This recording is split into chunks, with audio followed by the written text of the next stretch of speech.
Hi everyone in my Gold Experience B1 Plus on a Tuesday and Thursday. Hope you're all well. Now in today's lesson we're going to be looking at the use of English 1 and use of English 2. Now this video will be in two parts. Okay, so you need what you need now, you need your Gold Experience B1 Plus books and open it to page 71. So page 71, and I'll explain what you have to do and certain activities you will have to complete. Okay, so pause the video and open your books. Okay, now I want you to look at activity 1 for a moment.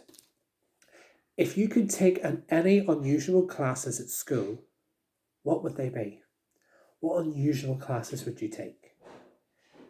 And what can school do to prepare students for a life beyond school? And is this important? So for example, what unusual classes would you take? So for example, something that you don't normally do. Like for me, an unusual class would be maybe doing martial arts or something sport related, because it's something completely different to what I would normally do, or something with virtual reality. That is totally different for me. An idea for you, what can schools do to prepare students for life beyond school? I think having like careers advice, options for when you finish after Selectividad, what options do you have after you finish school as well. What I would like you to do for this one is maybe if you can do a voice recording of 30 seconds answering this question. Okay, so pause, think of your answer and record yourselves. Okay, all right, so pause the video and then come back. Okay, so welcome back. Now activity 2, what I want you to do is I want you to look at the Explore grammar box. Okay, and in a moment you're going to be reading a news report. Okay, and choose the correct words, and sometimes in some instances both are possible. So in this instance we're looking at reduced relative clauses. So instead of using a full relative clause, we can sometimes use a present or past participle after a noun. We only use this if the verb in the original relative clause is active. So we use the present participle in the ing form. So for example, there were loads of people who were having erase. There were loads of people having the same problems as my sister. And then if you look at this, anyone who does that would change to anyone. Oh, sorry, didn't mean to off the camera. Anyone who does that change to anyone doing that can save money. So that is how we reduce a relative clause. With B, the relative pronoun must be the subject, not the object of the verb in the relative clause. So for example, people who plan to save their money spend it anyway. So who is the subject of plan? Or people planning to save their money spend it anyway. Or give the money that you are saving to your parents. That is the object of our saving. Okay, so you don't say give the money saving to your parents, because that would not make sense.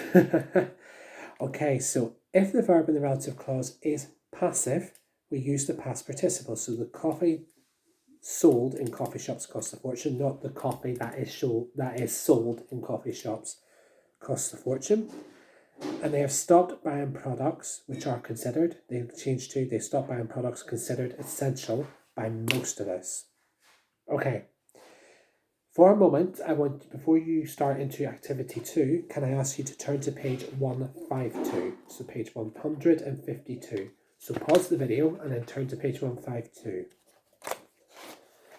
Okay, so it should be these two pages here, 152 and 153. So 152 is here on this side.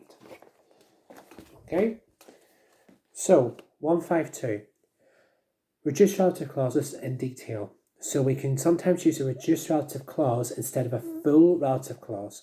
We form a reduced relative clause with the present or past participle of the verb, and the form is the same for all persons. So if the verb is the full relative clause is in the active, we use the present participle in the reduced relative clause.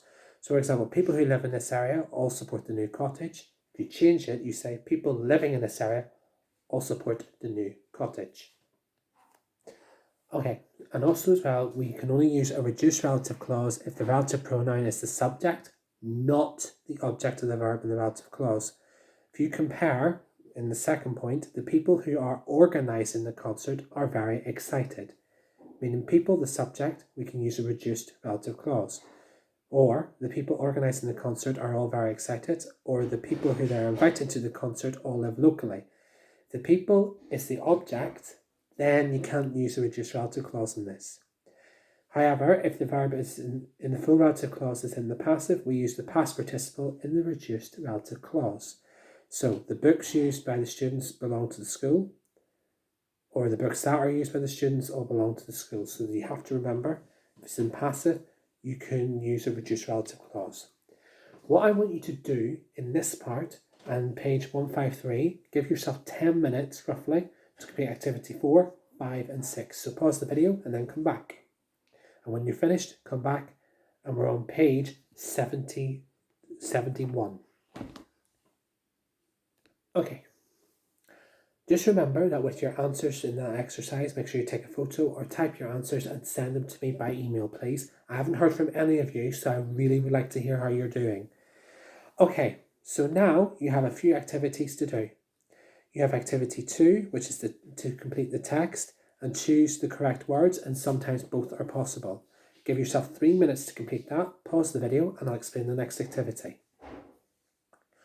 Okay, now in activity 3, rewrite the phrases in bold to make reduced relative clauses. As I said before, take a photo or type your answers and send them to me. Give yourself 4 minutes for this. Okay, so welcome to part 4. Okay, so activity 4, read the exam tip and then you're going to complete the task. So in this one, you're doing what's called the open close. You need to read in the open close, you have 8 gaps and you have to complete it with an appropriate word. Okay, an appropriate could be a relative clause, preposition, adverb, verb, whatever. You need to read always read the whole sentence around the gap and see if you can recognize the grammatical structure of fixed phrase and what kind of word is missing, for example, noun, adjective or pronoun. What I want you to do is complete the task in activity 4 and then complete number 5. Okay, and as I said before, take a photo and then take a photo, type your answers and send them to me. Okay, give yourself 8 minutes and pause the video. Okay, so now that you've finished that, now turn over to page 72 in Use of English 2. I want you to think about number 1. Think about the question here. Is money important to you? And would you like to have your own business? Why or why not? So for example, in my opinion, money is not important to me. In case you're wondering, is this one up here. Money is not important to me, but as I have a belief that if you have enough to pay the bills and put food on the table, every penny is a bonus. Anything above that is a bonus. And would you like to have your own business? Would you personally like to have your own business? Why or why not? Okay, think about that.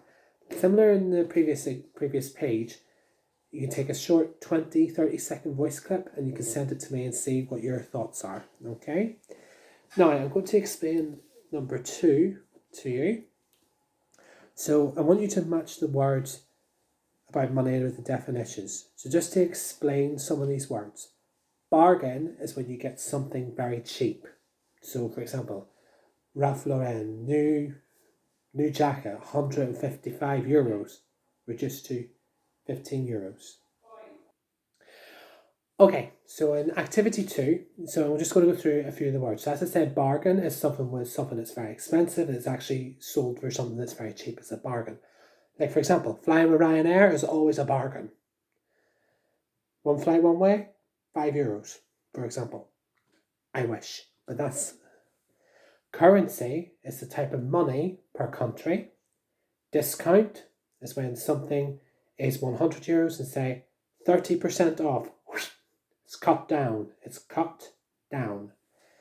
Exchange rate is what the currency is between two currencies. So how you may, for example, €5 is £3.50 in British money, I think. Receipt is the ticket you get when you leave a shop or when you buy something online.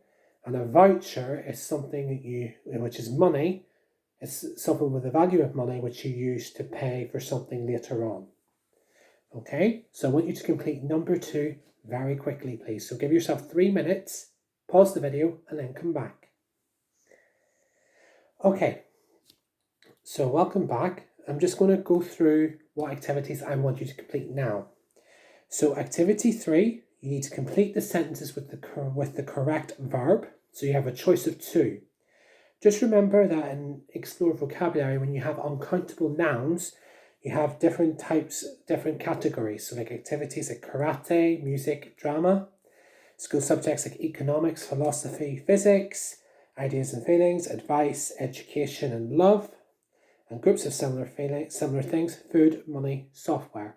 So in activity 3, make sure you choose the correct option. Using the vocabulary box I've just mentioned, in activity 4, choose the correct words to complete the text. What makes the answers correct? Word meaning, pattern, or countable or uncountable nouns. So just remember we've done this before. So look at it very carefully and give me your reasons why.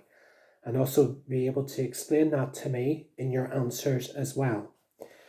Then activity 5 and activity 6. Read the exam tip and complete the task. So you have to do what's called the multiple choice close. Words are often used in the same word patterns. When you learn new vocabulary, write it down in the sentence and learn the word pattern. That will help you in this kind of task. So now I want you to complete 5 and 6 and give yourself 7 to 8 minutes to complete 5 and 6. Okay, so pause the video and complete. All right. Now you have finished all the tasks for today. Please remember to take a photo of what you completed, or type your answers and send them to me in email. I want to hear from you and see how well you're doing, okay? Any problems, do email me, okay? Stay safe, be healthy, and on Thursday's lesson, we'll be going through the writing and your exam, okay? Have a good day, everybody, and a good evening. All right, see you on Thursday. Bye.